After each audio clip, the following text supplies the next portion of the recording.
I think the rule about checking your client's interests at the door really addresses being objective in the discussions to avoid biases coming into the conversation that are based on current client interests.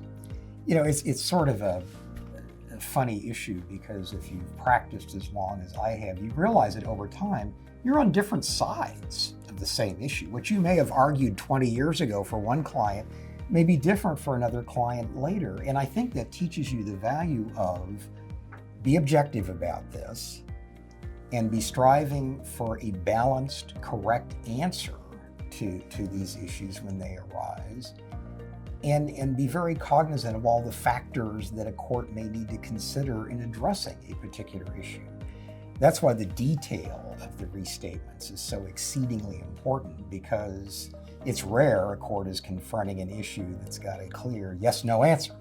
Otherwise, people would be resolving this on their own. It's the tough questions that require a lot of judicial attention and garner a lot of attention from practitioners and the academic community. And that's why I think the checking your interests at the door or your client's interests at the door is so important. Leaving clients at the door is an important concept for ALI. The value of ALI's work is that it's the independent thought of so many different great legal minds from different parts of the country, from different parts of the legal profession. And we're each asked to provide our independent views about a particular issue that's before the Institute.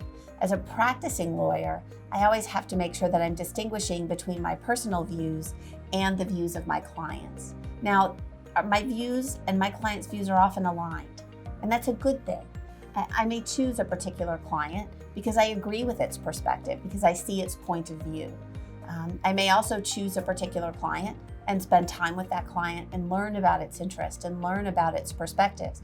So sometimes my views are the same as my clients, but the difference is whether they're mine on my own.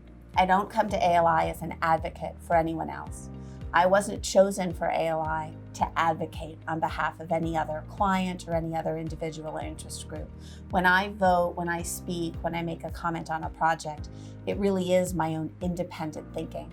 And that's the value that I bring to the table, and that's the value that each other ALI member brings to the table.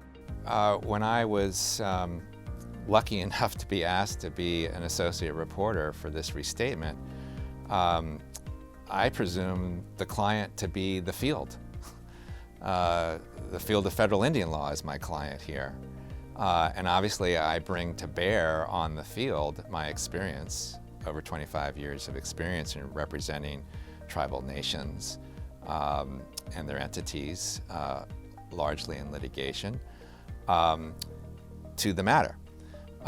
But I also have represented non-tribal entities in their relations with tribes and have seen the struggles that have developed to understand the law from the perspective of the non-tribal entity. So I felt that I could come in with a measure of balance to discern the principles at stake. But the high ground here is that this institute is about the betterment of the law. And that's the fun of it. There's nothing better, really, than to try to pronounce the principles of law in a clear manner and in a fair manner. So one leaves one's client at the door committed to that mission. And it's an exciting one, and it's been really a high point in my career to do this work.